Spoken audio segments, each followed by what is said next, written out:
Permítame pedirles que se pongan de pie si pueden. Milagro es una mujer de Dios. Dios la ha usado, la usa en Panamá, en México, en otros lugares, en Venezuela, Ecuador, Lima. Dios mío, ya me ganó a mí, ganó al pastor. Bautista, Dios te bendiga. Vamos a presentar a nuestra predicadora. Tiene una palabra, Dios la va a usar con una palabra. Escuchen la palabra que esta mujer trae. Está recién graduada, licenciada en misiones.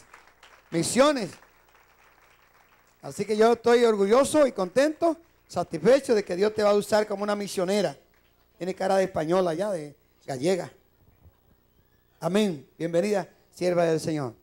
Trae la palabra a este pueblo. Y bueno, nos quedan, a ti te queda más que a mí. A ti te estoy dando 35 minutos. A mí me dieron solamente 20 esta mañana. Amén. ¿Aplaudimos al Señor? Gloria a Dios. Vamos a brindárselo con fuerza, iglesia. Vamos a dárselo con gozo para el Señor. Con júbilo, porque es para el Rey de Reyes. Aleluya. ¿Cuántos están aquí? ¿Cuántos vinieron a adorarle? ¿Cuántos vinieron a exaltar su nombre? ¿Cuántos creen que el Santo de Israel está en este lugar? Aleluya. ¿Cuántos creen que Dios está aquí en este lugar para bendecir tu vida? ¿Cuántos creen que aquí está la presencia del Espíritu Santo de Dios? Yo no sé cuál sea su expectativa, pero sea la que sea, crea que aquí está el Dios que todo lo puede. No es en la predicadora, es en el que está aquí en este lugar. El Dios al que tú has creído, el que yo he creído, el que nosotros hemos creído. Él está aquí para bendecir tu vida, para llenarte, colmarte de bendición y para saciar de bien tu alma. Aleluya. Qué bendición es poder servirle a Dios. Qué bendición es poder estar en la casa de Dios y regocijarnos en su presencia. Aquí no se trata de nosotros, de los seres humanos. Aquí se trata de que nosotros estamos es para adorar al que vive y al que reina por los siglos de los siglos. Aquí estamos es para exaltar su nombre, para glorificar su nombre y ponerlo en alto en todas las naciones. Si Dios me ha permitido ir por su gracia a las naciones, es por su misericordia, no porque yo lo mereciera, sino que Él sencillamente le plació por su gracia y por su misericordia hacerme predicadora de su palabra. Y para mí es una gran honra, para mí es una gran bendición. Pero yo creo que Dios todavía sigue buscando hombres y mujeres, jóvenes, valientes, guerreros, dispuestos a que se dejen usar por Él para ser portadores de su gloria en las naciones. ¿Cuántos están dispuestos a decirle: Señor, yo también quiero, Señor, que esa palabra que tú sembraste en mi espíritu hace yo no sé cuánto tiempo, tú y el Señor lo sabe? Esa palabra, Señor, yo estoy esperando en ella y camino en ella, Señor, porque tú la vas a cumplir. Amén. Salude a la persona que tiene a su lado. Dígale: ¿cómo estás? Dios te bendiga. Dígale: estás en el mejor lugar. Dígale: eres una persona muy inteligente, muy sabia. Porque estás en la casa del Señor. Porque el principio de la sabiduría es el temor a Dios. Y cuando venimos a la casa de Dios, estamos demostrando que nosotros dependemos de Él. Y que en nosotros mora el temor de Él. Amén. Gracias, pastor. Gracias primeramente a Dios por la oportunidad que me permite nuevamente estar en esta mi casa para brindar una palabra de parte de Dios. Le damos gracias a Dios por la victoria que nos ha dado a mi esposo y a mí de culminar nuestros estudios en el CEPA. Pero sabemos que el largo camino nos resta. Amén. Porque es poco lo que nosotros podemos hacer y dar por el Señor, pero mientras podamos hacerlo con excelencia y dar lo mejor, mejor todavía. Amén. Quiero invitarles, sin más preámbulo, por favor puedan acompañarme en el libro de Lucas. El Evangelio de Lucas, capítulo 14. Pido a Dios que me ayude a redimir el tiempo. Como dice nuestro pastor y como decimos los predicadores, el peor enemigo de los predicadores es el tiempo, ¿verdad? Pero lo que Dios puede hacer en una hora, lo puede hacer en media hora y hasta en 10 minutos. Amén. Versículo 34, cuando los tengan pueden decir un fuerte amén. Lucas 14:34. Dice la bendita palabra del Señor: buena es la sal, mas si la sal se hiciera insípida, ¿con qué se sazonará? Ni para la tierra, ni para el muladar es útil, la arrojan fuera. El que tiene oídos para oír, oiga. Bendito Dios y Padre Celestial, te damos gracias, Señor, por tu palabra. Gracias, amado Señor, porque por medio de ella, Señor, tú nos enseñas, tú nos guías, tú nos instruyes, tú nos alientas, nos confortas, Señor, y también nos corrige todo lo que necesitas corregir de nuestras vidas, Señor. Nos guías, Padre de la gloria. Gracias te damos, Señor, porque por medio de tu palabra también tú nos consuelas, nos alientas, Señor. Gracias te damos porque tú estás aquí en este lugar para enseñarnos por medio de tu palabra y sea usted hablando a través de mi boca. Te lo pido, Padre, en el nombre todopoderoso de tu Hijo amado Jesucristo, y tu pueblo santo dice amén. Puede tomar asiento, amados hermanos.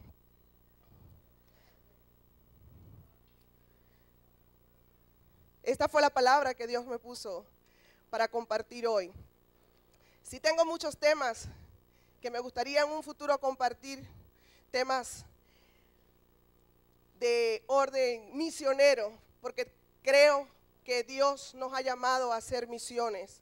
Tenemos una gran comisión que cumplir, y nuestra comisión es llevar el evangelio a todo lugar, a todo rincón del planeta. Dios nos ha llamado ciertamente a que nosotros podamos ser proclamadores de su gloria, a que podamos ser esa sal para que pueda preservar la tierra. Pero también hay un mensaje que Dios me ha venido dando para estos tiempos, y es un mensaje también de restauración para su iglesia. Es un mensaje también de aliento, es un mensaje también de llamado a la reflexión, es un mensaje donde me ha instado a que pueda hablar a la iglesia y motivarla a que sencillamente cada día puedan buscar aún más de su presencia y más de su llenura, porque su venida está a la puerta. Y nosotros como iglesia, como nos habla este pasaje, hemos sido llamados a ser sal de la tierra. Por eso el tema que comparto esta mañana con ustedes le he titulado Sazonadores de la Tierra. ¿Cuántos sazonadores de la tierra hay en este lugar? Creo que todos hemos sido llamados a ser sazonadores de la tierra. Quizás alguna vez leyendo esta palabra, leyendo la Biblia, usted se preguntó por qué Dios, por qué Jesús nos compara a nosotros con la sal de la tierra. Nosotros sabemos que la sal tiene múltiples funciones. Y la sal, una de sus funciones es para condimentar. Nosotras las que somos amas de casa sabemos que la utilizamos mucho en la cocina, ¿verdad que sí? Para dar sazón a las comidas. Bueno, Cristo, una de las maneras de enseñar de Él, entre las muchas muy prácticas que tenía, en medio de parábolas y formas proverbiales, usa la forma proverbial en este pasaje, justamente para enseñarnos y hacer una comparación entre el creyente y la sal. Ahora, a nuestro Señor le gustaba sencillamente dar ejemplos sencillos para que la gente pudiera entender de una manera clara. Y sencillamente utilizaba cualquier tipo de circunstancia o elementos que fueran palpables ante la gente en ese momento, para que la gente pudiera entender y pudiera comprender el mensaje, la enseñanza que él quería dar. La sal en aquel entonces tenía un valor muy importante, óigase bien. Tenía un gran valor, una importancia muy alta y un costo muy elevado. Entonces yo cuando busco y entiendo dentro de lo que es el contexto histórico que la sal era sumamente importante, el Señor nos está diciendo que nosotros somos sumamente importantes para Él, para que nosotros como sal podamos preservar la tierra, preservar aquello que el Señor nos ha mandado hacer.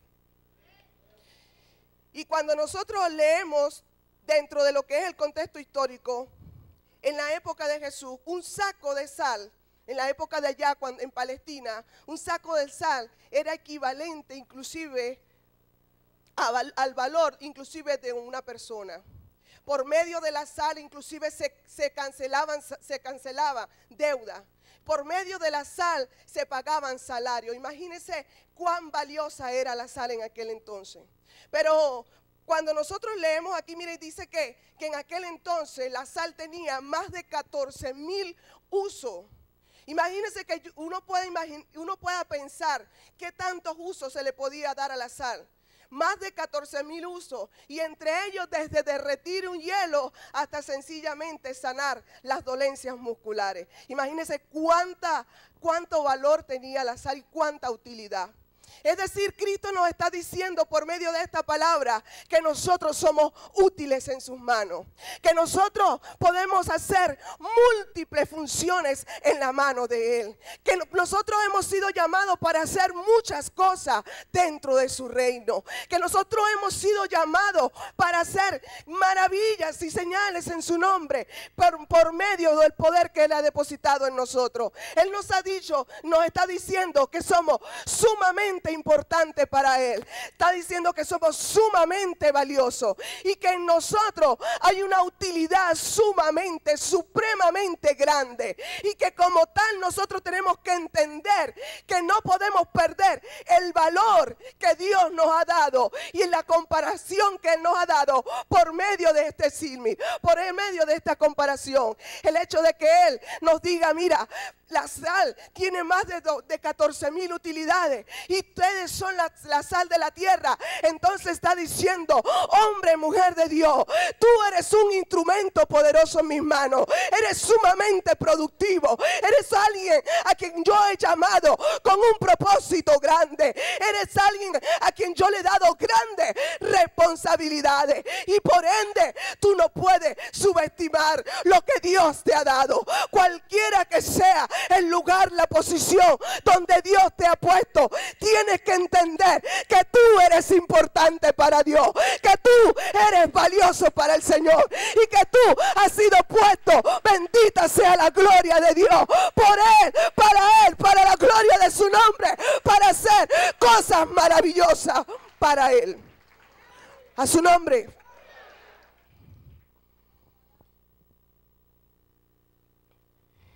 En aquel entonces habían ciertas circunstancias que sucedían o que podían suceder, los cuales podían hacer que la sal perdiera su sazón. Quizás un científico de estos tiempos o un conocedor de la química pueda decir que la sal es imposible que pierda su sabor, porque es imposible que pierda su sustancia, porque es un elemento que se mantiene constante y estable. Pero como Jesús no miente, porque Él no es hombre para que mienta, aleluya, amén, porque cuando nuestro Señor hablaba con autoridad y con propiedad. Él sabía lo que estaba diciendo. Y es que sucedían algunas cosas en aquel entonces, lo cual hacía que ciertamente la sal pudiera perder su esencia, pudiera perder la esencia original que ella tenía, y por ende iba a perder su total valor. A su nombre. Y es que en primer lugar, cuando Jesús estaba en la tierra, los judíos eran dominados por los romanos, y habían persecuciones en aquel entonces. Y los judíos tenían, por causa de las persecuciones, colocaban cierta cantidad de arena en la sal. Y algunos otros elementos, algunas otras cosas. Y por ende el gobierno tenía que hacer una purificación en esta sal para poder sacar la esencia y el verdadero valor de la sal. ¿Por qué? Porque sencillamente había sido mezclado con arena, con tierra y otra serie de elementos. Para ello debían introducirlo dentro de una tinaja con agua. Parecido a nosotros, ¿verdad? Que el Señor nos tuvo que sumergir dentro de las aguas del Espíritu Santo para sacar lo precioso en nosotros, amén. Ese valor precioso que Dios nos ha dado. Y entonces allí se sacaba. Mas sin embargo, cuando sucedía esto, ya la sal no tenía el mismo valor. Ya la sal no tenía en la misma sustancia original. Y por ende el sabor no era el mismo y producía un sabor amargo. Otra de las circunstancias que sucedía en aquel entonces, en el tiempo, en el Mar Muerto, también conocido como el Mar Salado, está comprobado también que la sal poseía ciertos elementos, un cierto porcentaje de cloruro de sodio, que sabemos que es los componentes químicos de la sal. Pero también se encontraba que por medio de la evaporación, la sal se mezcló y ahora tenía otros tipos de elementos. Unos elementos de cloruro, no solamente de sodio, sino también cloruro de potasio y magnesio. Es decir, la sal ya no era la misma tampoco. Por ende, la sal en ese momento, ¿qué era lo que pasaba? Se hacía insípida también. Se hacía amarga, es decir, incomestible, y ya no se le podía dar la utilidad que anteriormente tenía en ese momento. A su nombre, ¿cuántos me están siguiendo? Por otro lugar, nosotros también tenemos, dentro de lo que es el contexto histórico, tenemos otra situación. Y es que los judíos también acostumbraban a guardar cierta cantidad de sal en un cuarto aparte, pero esto era un cuarto lleno de tierra y lleno de arena.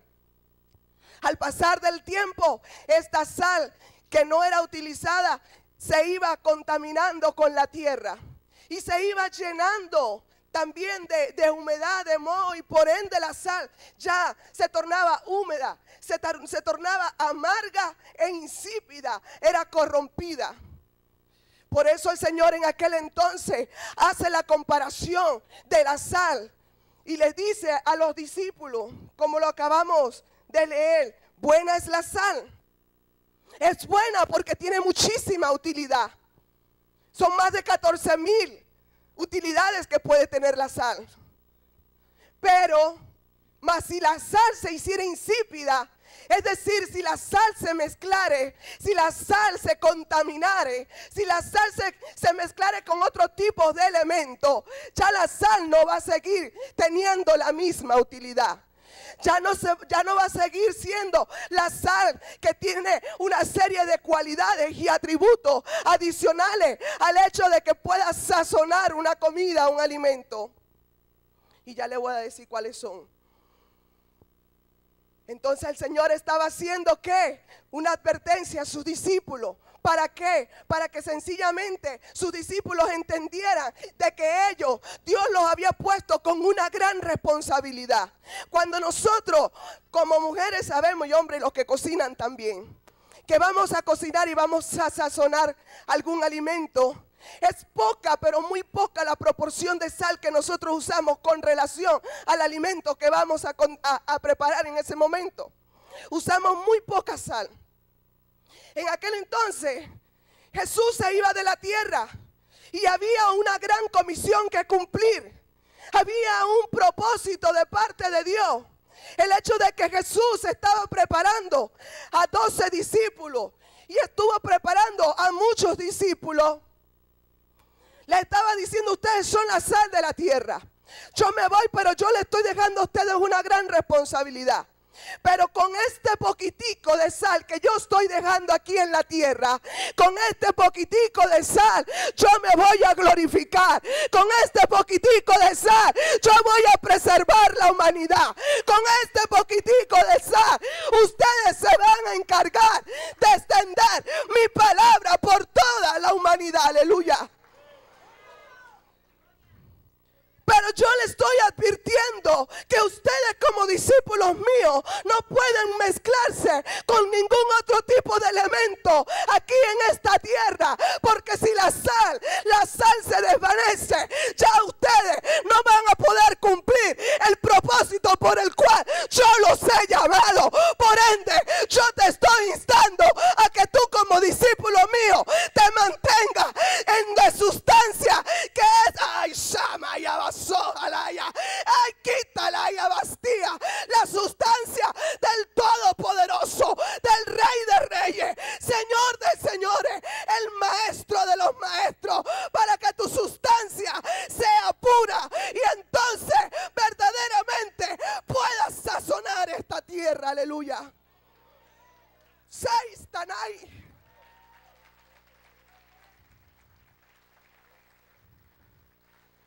esa sal se volvía nociva y amarga. Entonces Cristo le estaba diciendo, es necesario que ustedes se mantengan firmes en la fe, se mantengan firmes en la palabra, se mantengan su esencia como cristianos y no se contaminen con las cosas de este mundo, con los deseos de la carne, la vanagloria de la vida, el pecado. Bendito sea el Señor. Él dice, no améis al mundo ni las cosas que están en el mundo, porque el que ama el mundo, el amor del Padre no está en él. Bendito sea el Señor. Nosotros demostramos que somos hijos de Dios. Cuando decimos que le amamos es porque cumplimos su palabra. Donde quiera que vamos, verdaderamente tenemos que marcar la diferencia como hijos de Dios. Me gozaba esta mañana cuando mi pastor predicaba, porque yo decía, Señor, esto es una confirmación de tu mensaje. Porque esto también tiene que ver mucho con el hecho del tipo de mensaje que como predicadores, como líderes, pastores, profetas, maestros, apóstoles, como quiera que se llame su ministerio, estamos dándole a la gente. Porque nosotros como hijos de Dios, como líderes, predicadores, tenemos una gran responsabilidad. Y el Señor está diciendo que tu mensaje sea sazonado con sal. Y cuando nosotros nos vamos a la historia, fíjese lo que pasa. Porque hay cosas que uno no entiende hasta que Dios, tú sabes, te manda. Como dice por ahí mi esposo, el fax, el no sé qué, el correo electrónico celestial. Y dice en Levítico 2:13, y sazonarás con sal toda ofrenda que presentes, y no harás que falte jamás de tu ofrenda la sal del pacto de tu Dios. En toda ofrenda tuya ofrecerás así, porque la sal también era símbolo de pacto entre Dios y su pueblo, porque por medio de la sal el Señor santificaba las ofrendas. Pero a mí me gusta porque yo estuve investigando y yo, wow, cuando dice en el versículo 11, dice, ninguna ofrenda que ofrecieres a Jehová será con levadura, porque de ninguna cosa leudada ni de ninguna miel se ha de quemar ofrenda para Jehová. ¿Por qué, Señor? Porque antiguamente en el tabernáculo, cuando se iban a hacer los sacrificios, ¿verdad que sí? Había en la parte de afuera donde realizaban los preparativos para hacer la ofrenda, el holocausto. Ahí había cualquier cantidad de animales muertos, vísceras, hasta excremento de estos animales, de todo. Y este lugar, un lugar así, por supuesto que tiene que llamar bastante moscas. Y las moscas son inmundas, se paran en los excrementos, ¿verdad que sí? Y donde se van, se llevan eso. Aparte de eso, que ellas de por sí son asquerosas. Yo por lo menos en mi casa no soporto las moscas. Yo ando con un matamosco, cuando apenas aparece una enseguida las mato. Entonces, ¿qué pasa? Que si la persona usaba miel para llevar la ofrenda a Dios, ¿qué pasaba? La miel iba a atraer a las moscas. Ay, ay, ay. La miel atraía a las moscas, pero ¿qué iba a pasar? Que las moscas se iban a quedar pegadas en las ofrendas. Y la levadura, ¿qué iba a hacer? También iba a hacer que se quedaran pegadas las moscas de las ofrendas. Iba a hacer que esas moscas llegaran, ¿qué iban a hacer? Iban a producir un olor nada agradable delante de la presencia de Dios. ¿Y qué es lo que está pasando hoy en día, tristemente? Y con responsabilidad lo digo, que lamentablemente hay muchos predicadores en estos tiempos que por temor a que la Grace se le vaya, por temor a que el que más diezma se le vaya de la congregación, entonces se cohíben de hablar una palabra sazonada como Dios manda. Se cohíben de dar un mensaje donde se hable de la santidad de Dios. Se prohíbe de que tú exhortes el pecado. Se prohíbe de que tú hables la verdadera palabra profética que Dios trae de lo alto. ¿Por qué? Porque ellos sencillamente quieren tener una congregación llena, pero llena de gente que no está Dios. Es buena la cantidad, pero más buena es la calidad para Dios. Y Dios nos llama a que seamos calidad para Dios, que seamos sal para esta tierra, aleluya, que verdaderamente seamos sazonadores de Él.